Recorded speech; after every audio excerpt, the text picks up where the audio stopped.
What does the term struggle over success mean to you? For me, I would say that term really speaks volumes as far as with my career, as far as how I am. Because coming from a place like this, Kansas City, we really have a lot of struggle that's surrounded with us. So to have struggle and then come from struggle, you know the values, actually work ethic and getting through the tough times. I would have to agree with that. I think that, coming up, struggling, since that's the, term we're going to use, I think it's good for you in the end once you are successful, because I feel like you appreciate it more, a lot more, when you had to struggle to get it instead of something being handed to you.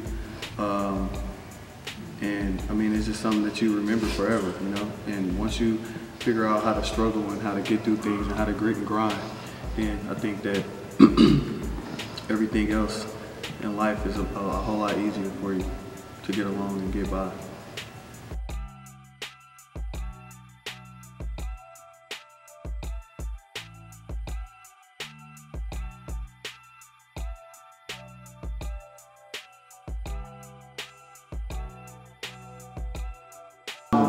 Nathan's father, and I just wanted to say that I'm very proud of him. I have 2 sons. I'm proud of both of my sons, actually, but I'm proud, talking basketball-wise, I'm proud of Nathan. He's made some good decisions, and he's always worked hard. He's always worked real hard. That's encouraging to me, because it just goes to show you that no matter what your circumstances are, you can make good choices, and you can succeed and be successful in this life.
Which college did you go to, and your accolades in college?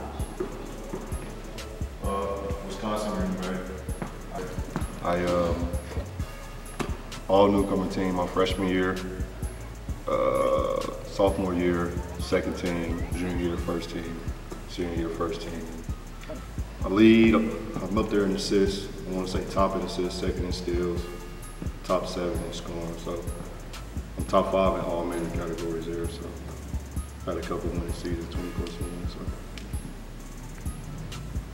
I came from, did my last 2 years at Lincoln University in Jeff City, Missouri. Don't have pretty strong accolades, but I think that might lead back to the first questions. I was struggling. I had to put in my time, put in my work, just to breathe, to get my glory, get my success. So, but I did do pretty good numbers there. Average pretty well numbers. That was pretty much big time. That's crazy. Now I went to Central Arkansas. We competed in the Southland Conference. It's a mid-major, D1. There I led the Southland Conference in scoring my senior year. Broke Scottie Pippen's record, scoring record. I had 40 points, 39 points, and he had, if I'm not mistaken, 36 in the game. So first team all conference, co-player of the year, and I was All-American as well. So I had a pretty good college level? I'm about to go to college for the first time, you know. I'm hoping to do some good things at our community college. Be there for a year, hopefully get some good looks, you know, and then go off to a better university and keep going with that. You might want to speak about your senior year. My senior year, I think I did pretty well my senior year. Averaged about 15, 16. Made the state team, second team, first team all league. Was up there for league player of the year. You know, did some pretty good things up there. Got a few big looks and chose to go a different route to better my game until I get to the level I want to be at. Started my college career at the University of Southern California. Later transferred after that first year and finished my college career at the University of Missouri, Kansas City, which we all know as UMKC. First year I transferred, I made the all-newcomer team. The second year I was first team all-conference, and also my senior year I was first team all-conference. I currently hold the record for steals, assists, and we set the record while I was there for the most games won, consecutive games won in a row, which was 13. And I'm not sure where I am on the scoring, as far as the scoring list, but hey, I did all those things in 2.5 seasons, so. Professional level can be a tricky business. What steps can kids take to get theirs today, and what can they avoid? What should they avoid, actually? Well, start there. Like you said, man, the question itself, I mean, it's a business. Professional sports, I even want to say college sports. And in this day and age, man, even high school now. I mean, you know, the AAU circuit and, you know, all those things like that is, man, it's kind of taken away from the actual game, man. It's more political more than anything at this point. And I mean, especially on the college level, man, it's a business. And the professional level is definitely a business. You know, you can be playing for a team one year and have a great year, and they bring you back, and then you have a not so good year, then they're looking for the next player to come in and replace you. So I mean, I would just probably say that, you know, to younger guys coming up wanting to be a professional athlete, I would have to tell them that you always have to continue to strive to be the best you could be, because there's always somebody that's out there trying to take your place, wanting to replace you, and at the end of the day, you just have to be able to, you know, hold your own ground and just continue to work and outwork everybody else that's trying to come for your spot. I would say, you know, picking your agent, you know, just speaking through experience, as well as a lot of people that's blindsided and blindfolded. When you need to know your worth coming out of college. You need to know what kind of brand you are. You know, a lot of guys are big time players and they pick agents that has, I don't know, maybe 20 clients or 15 clients, when really need to be picking, you know, an agent that has 100 clients, just because he's a big time player and he's a big time agent. So that kind of works coexistent hand in hand with that. So I think that's very important. That can get your career off to a good start as far as pro level. So that's my insight on that. I think the biggest thing is don't take it personal. Don't take it personal, because at the end of the day, like everybody said, it's a business. So, because I went through the same thing. My second year pro, I had a good year, all-star game, good numbers, but we was middle of the pack team. The next year I had to set the whole year. And I got down, I got upset, all that, but at the end of the day I had to fire my agent, like Nate talked about, hired a new one. So I've been at the same club for the past 2 years, and I think I didn't take it personal. I just kept it real with myself, that I didn't set my goals super high, thinking I was gonna make $1 million coming out of college. And that's what I thought when I came out. And when I sat out that year, put things in perspective. And now I got a different mentality to become an overseas boy. I also think it has a lot to do with a little bit of luck too. I mean, you play the right game in front of the right people at the right time, and you never know what you can do. You know what I mean? So gotta make your own luck as well. Put yourself in the right position, be noticed, be seen by somebody who do something for you. Don't be afraid to ask. Yeah. Don't be too prideful to ask anybody. What year really solidified your career? I would say for me, I don't remember when it was, the actual date, but it was my second year. It was my first year in Portugal. And I got 7 Eurobasket awards and we won the championship. And that was actually my first championship of my career, of high school, of college, of pro. And that really kind of set me, put me on the map as far as, you know, a solid player, a contender over in Europe as well, to get to a better league, in a pro better league. So I would say for me it would be Portugal. I think that was my first or second year at pro, if I'm not mistaken, so I would go with that.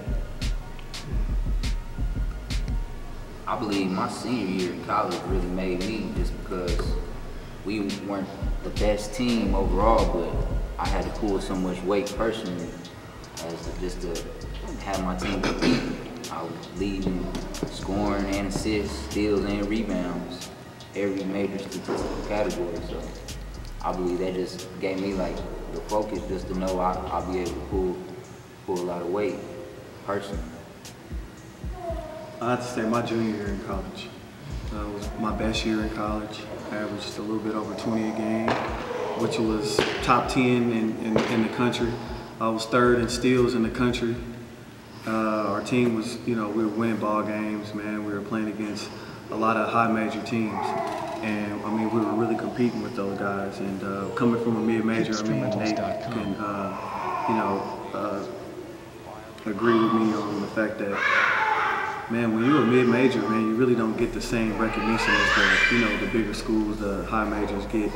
And the fact that, you know, my stats and my numbers were, you know, classified with everybody else's, man, they had to give me a look. So, I mean, that year I made a lot of noise and a lot of recognition for myself, and I think that's what kind of catapulted me to, you know, me being a pro. And I have to say my junior year in college, that was probably it.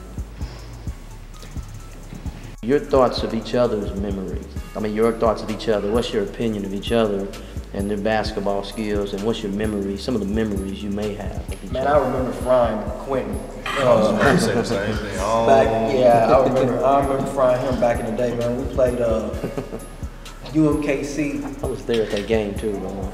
Yeah, it was sold out. Who won that game? Shoot, we I probably think you guys won that. I'm sure. I'm sure. we probably did. I think my most memory I'm sure we did. with everybody sitting here is probably, how long ago was that we played in a program together? It's probably like 2 or 3 years ago, we all played the same program team. Wow. It was different, man. It was different. We all had the same goal. We all were nice. We get twisted, we all nice, but I think our biggest problem then, we deferred to each other too much. Even though we won the thing, we won it all. I mean, We deferred too much. That's a respect. It was us, and then Leo, and then he played at Mizzou, and then you had George. Played at Louisville, then I think he finished up with Fairleigh Dickinson. Then he played pro a little bit, and then we had, who else we had? He asked about us right here. You mentioned the pro am team, though. Yeah, because we all was on the same team. Yeah, we was on the same team. I mean, besides Nate, I mean, and I know Joe's a little bit younger than us, and of course the young bull. But I mean, me and Nate, we the oldest ones. So I mean, I got good memories of, you know, all these guys, man. Ramon, me and him been close. Like we basically brothers. Blood couldn't make us any closer. So I mean, to bring up any memories about him, it's too many. We ain't got enough time. That's not enough daylight outside. Joe, I remember seeing Joe the first time, and I was asking him, like, man, who was that guy? And the guy he just mentioned a minute ago, Leo, he's like our brother, Leo Lyons. He's like, man, that's Joe. Talk about us. That's Joe. Somebody talk There you about go. He's like, man, that's Joe. And I was like, oh man. Okay. Like, man, where are you playing? He's like, oh, he got in Mexico, just killing him, doing this and doing that. I was like, okay, I remember. And from then on, you know, it's like, hey, whenever we playing, I want Joe to come and play with us. You know, hey, we need some more. You know, we need some more guys, some more, you know, official players to come and play. And my most fond memory of Nate, besides the fact that they came to the Municipal Auditorium and thought that they were going to win. It's not even that. It's not even that. I want to say maybe 2 or 3 summers ago. Everybody had came home, everybody's fresh coming back home. And, I mean, these guys can tell you, when you first come back from overseas and, you know, you're playing against the guys that are in college still or on their way out of college or just feel like they have something to prove against all the pros when you get to play them in the gym. I'd never seen Nate like have an outer body experience like he had. What was that, North Kansas City? We were at North Kansas City gym. He knows exactly what I'm talking about. He had an outer body experience, and I just sit there and I said, "Wow, wow." I was just like, "Wow." And after that, you know, that was the only. That's the first thing that when you asked that question, it came to my mind. It was crazy. It was crazy. That's all I'm gonna say. I'm not gonna go into detail. I'm just gonna say he had an outer body experience. I'll tell you something. And I remember Fletch, because I'm from the Kansas City, Kansas side. Everybody know that's the best side. And then they're from Kansas City, Missouri, Fletch is. So I didn't have the opportunity to play with him or even, you know, sit there and watch him play throughout his high school career. But I remember the first time they used to have, at Penn Valley, we used to have pickup there. So long story short, man, we had an all-star game there. I think if I'm not mistaken, it was Kansas City versus Missouri, or it was maybe just a mix with all pro guys and good college guys, man. First time I seen this guy play, I was like, man, this dude is a beast. This dude can hoop, man. Just a crafty left-handed guard, man, that know how to get to his points, man. Know how to get to his spots. For Hutch, man, same thing like Quinn with Fletch, man. Knew him since he was young. Man, he went to Sumner. One of the big time players, man, that came out of here. Him and his brother, matter of fact, they made a lot of noise. Shoot, they probably make more noise than any other school really around here. Sumner's a legendary school, man. Well, I'm Quentin Day. A lot of people around here in the area know me as Pooh. Q Day, Q, however you want to put it, man. DeMarcus, Don, a lot of people know me. Getting ready to graduate from Washington High School with going to Allen Community College. I'm Nate Bowie, probably the best player to ever come out of Kansas City. Come on, you guys know it. Joseph Hutchinson, coming from the Wyandotte County side. Maul Fletcher, KC Maul. That side. Forget the rest. Wow. Big shout out. Easy. Salute. Shout out to Kcweon Sports. Shout out to Kcweon Sports. Shout out to Kcweon Sports. Shout out Kcweon Sports. Kcweon Sports.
somebody exhausted, sweating, breathing hard. Everybody else ain't breathing hard.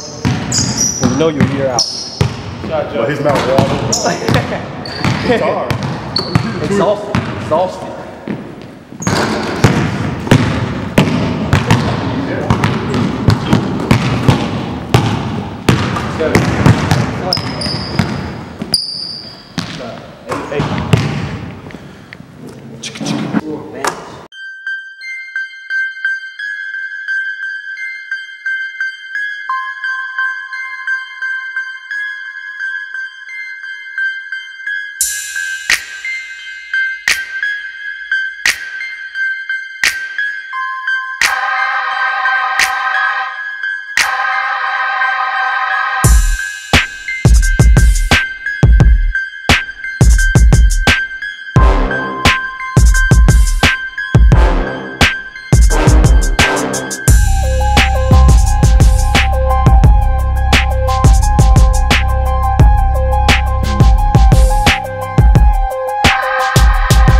How you feeling?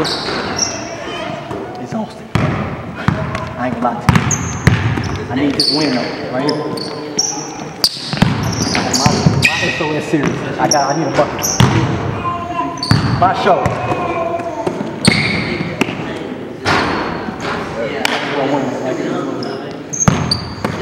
Get a stop, Phil. He got game.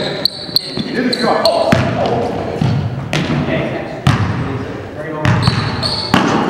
It's done.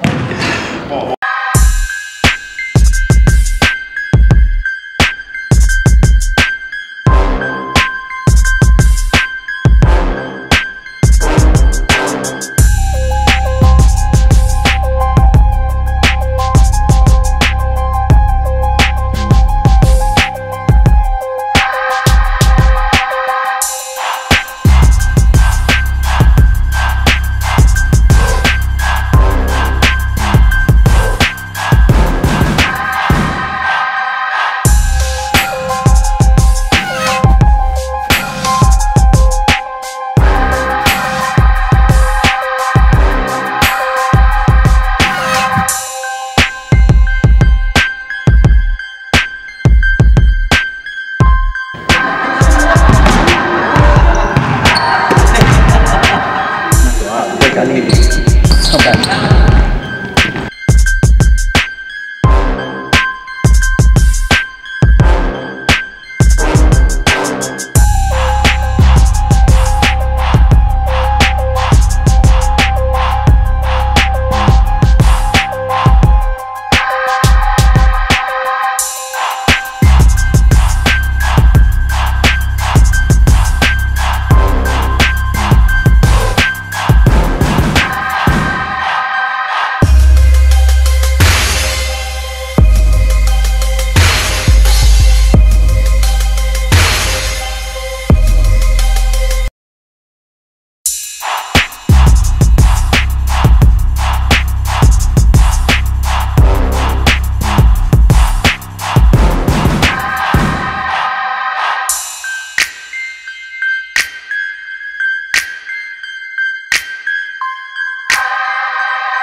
game on. Got game on.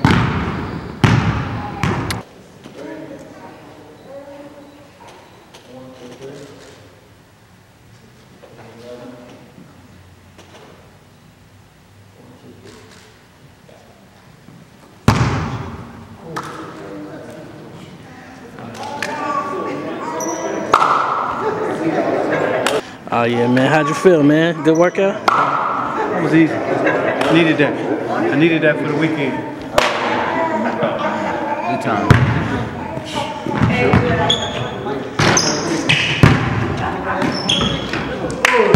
So you got blood on your shirt, man. I don't know who was acting at the foul, but I felt like the way I was moving, I'm back. Real precise with my moves. The cuss was real hard. Jabs was real hard. The shot was falling. They never shot was gonna fall that good. Just wanted to show everybody that I was back against some pro guys right now. And all jokes aside, I appreciate everybody coming out, man. We had a good little workout. We had a good Q&A question before the workout. Guys, man, just gotta soak all this in. The little guy was here. Guys from KC, guys from KCK, they was here showing us love. So shout out to Kcweon Sports.